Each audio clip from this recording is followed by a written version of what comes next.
बिहार विधानसभा चुनाव संपन्न होने के बाद जो एग्जिट पोल के नतीजे आ रहे हैं उसमें एनडीए बढ़त बनाती हुई दिख रही है। जो नतीजे 6 एग्जिट पोल जो हैं वो एनडीए को आगे बता रही हैं। महागठबंधन की सीटें जो हैं वो कम है, लेकिन दावा महागठबंधन की तरफ से है कि सरकार हम बनाएंगे। 18 तारीख को शपथ भी लेंगे। तेजस्वी प्रसाद यादव का प्रेस कॉन्फ्रेंस हुआ। उन्होंने प्रेस कॉन्फ्रेंस कर कई आरोप भी लगाए एनडीए पर।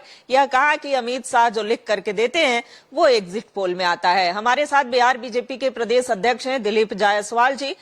क्या कहते हैं सर, पहले तो जो एग्जिट पोल आ रहे हैं उस पर कितना विश्वास है?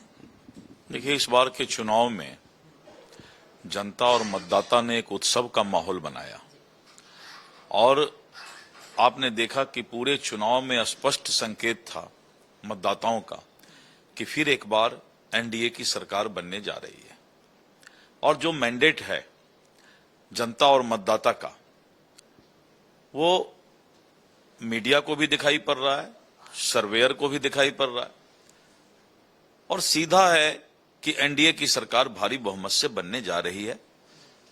परसों वोट की गिनती होगी और एनडीए सरकार बनाएगी।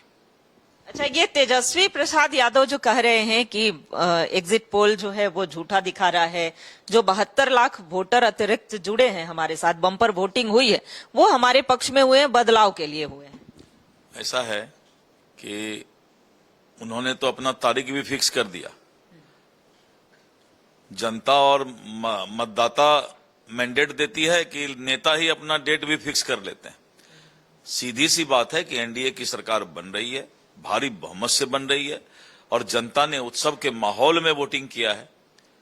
जनता ने एनडीए को फिर से लाने के लिए, फिर एक बार एनडीए का सरकार बनाने के लिए वोटिंग किया है। अच्छा, कौन से मुद्दे सर, चूंकि मैनिफेस्टो में तो कई बिंदु थे, लेकिन कौन से ऐसे मुद्दे रहे बीजेपी के जिसे लेकर के जनता ने अपना विश्वास और समर्थन दिया? सबसे बड़ा मुद्दा बीजेपी का रहा नरेंद्र मोदी जी की गारंटी।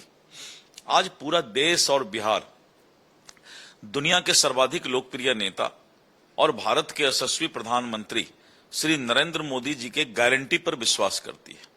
और जिस तरह से भारत सरकार ने और श्री नरेंद्र मोदी जी के नेतृत्व ने बिहार को विकसित बिहार का सपना पूरा करने के लिए लगातार स्पेशल पैकेज देने का काम किया और नीतीश कुमार जी ने विश्वास के साथ विकास किया, कानून के राज में विकास किया, जनता और मतदाता ने मन बनाया कि फिर एक बार एनडीए का सरकार बनाना है।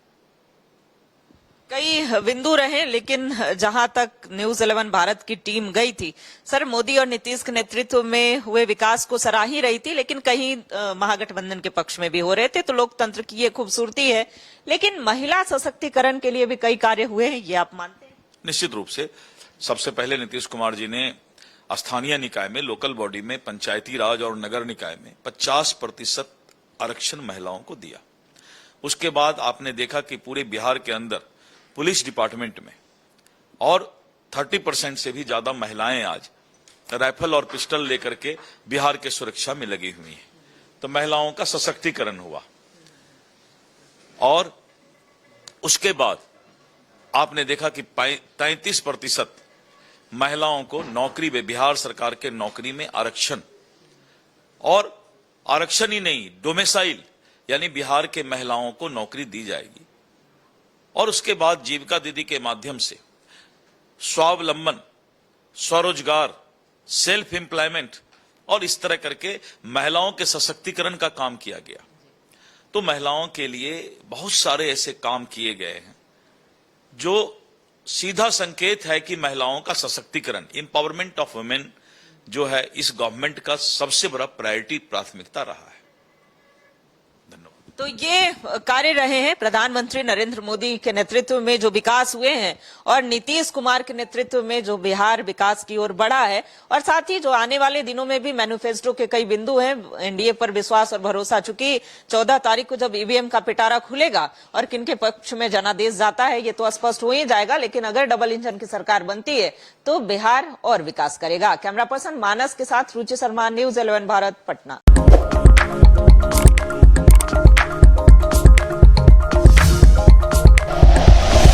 Like and share videos, subscribe करें हमारा चैनल और प्रेस करें बेल आइकॉन। न्यूज़ 11 भारत, सच है तो दिखेगा।